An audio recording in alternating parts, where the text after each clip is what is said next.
Okay, I'm here with Kodak, and Kodak had an ear infection, and after that, he does not like this stuff, which you see he's starting to move away. So in this video, I'm going to go over how you can actually help your dog feel comfortable about having their ear touched. So the first thing I'm going to do is I'm going to leave the bottle there. And what I would normally do is I'm going to hold the treat out while he's nibbling on it. I'm going to do this a couple times right now just to warm him up, because we've already been at this a little bit. So I'm just doing this just to get him comfortable. And he likes these treats. Make sure it's a treat your dog likes. All right, now he's close. And he didn't have to necessarily be close. If he moves away, that's his way of saying I'm uncomfortable. So I'm holding this, and I'm reaching for his ear, and I release the treat. I'm not even touching his ear. Hold the treat here, I reach. See how he flinched and moved away? That's his way of saying I'm not comfortable with what you're doing, so I'm not touching his ear. So I go half this distance, and then release the treat. But I want him to see my hand moving. And eventually it gets to the point where I can go all the way and I can touch his ear. Right there, he stopped. So you keep doing this stage where you're holding the treat out until you can touch that ear and he doesn't flinch or move away. Once you get to that point, then I would touch the ear, then give him a treat. But that movement that he just gave said, I'm not comfortable with you touching my ear.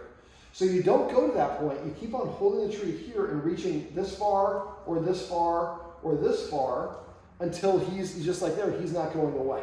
Then you switch it because you want him to say that when I touch your ear, that means you're going to get a treat. So we're just doing this in stages. So this is the first stage, is holding the treat and reaching however far we need to, and then release the treat. Second stage is we can actually touch the ear, we touch it, and then give him a treat. So now I ask the dog to sit, or to lay down as an indicator. So if I say sit and he backed away like he did, he's saying, I'm not comfortable sitting this close to you. So now what we're going to do is start what's called a conditioned emotional response, which is basically what I'm going to do is I'm going to ask him to look at the bottle. This bottle he doesn't like. So I'm going to put both hands behind my back. He looks at it, yes, and I give him a treat. Yes, get a treat. Yes, treat. Don't hold it close to him. Yes.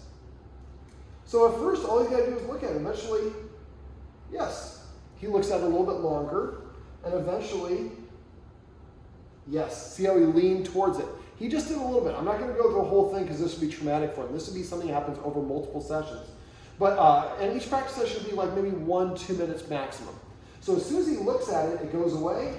The thing he doesn't want, he only has to look at it. He doesn't have to smell it. It doesn't go in his ear. He just looks at it. It goes away after I look at it. My human says yes as soon as I look at it. So yes. I know that's what my human wanted, then it goes away and I get a treat. So your hands are going back and forth like that. I didn't say yes, let me do it properly. You didn't look at it that time. Yes, and then it goes away. So eventually you get to the point where you hold it up like more like yes. See how you lean in? Eventually he will touch his nose to it and you say yes and give him the treat. Then we would go back to what we did the first stage.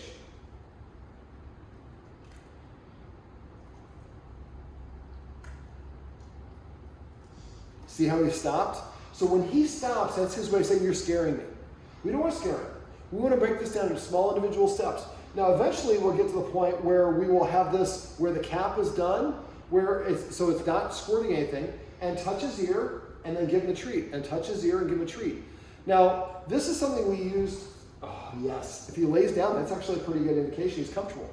So this, if you think about it, when this went in his ear before, he was not feeling great. And so his ear's already sensitive, and now we're messing with it, and now this has the negative association.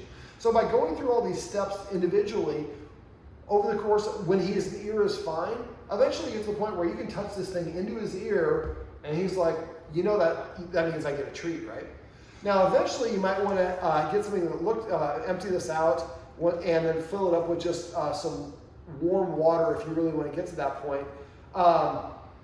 It's going to be hard when you put liquid into his ear. It's just gonna. And see how he moved away because I'm holding this? That's his way of saying that bottle scares me. And to get rid of the ear infection, you had to use this before. Now this is actually a cleaning solution, right? Mm-hmm. So this is, when you have an ear infection, usually it's a yeast infection. You want actually a lotion that you put in and rub it, and that helps dry out the ear. This is actually going to irrigate the ear. If you have an ear infection, you want to keep the ear dry, essentially. That's what gets rid of it. And it's really sensitive, so be careful when you're manipulating their ears.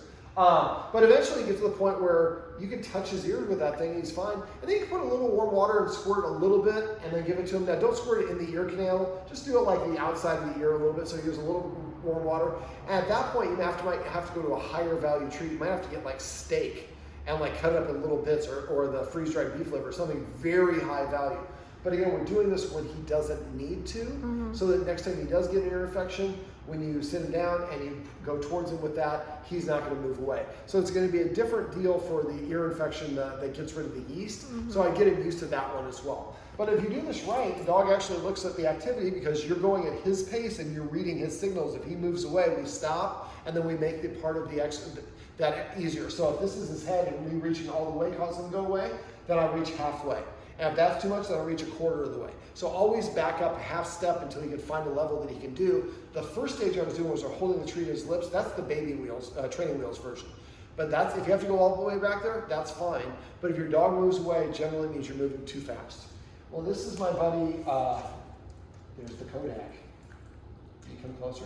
This is Kodak, and these are some tips you can use on how you can put a lotion or get your dog over a fear of having their ears messed with or cleaned or put a lotion in. Right? Yeah.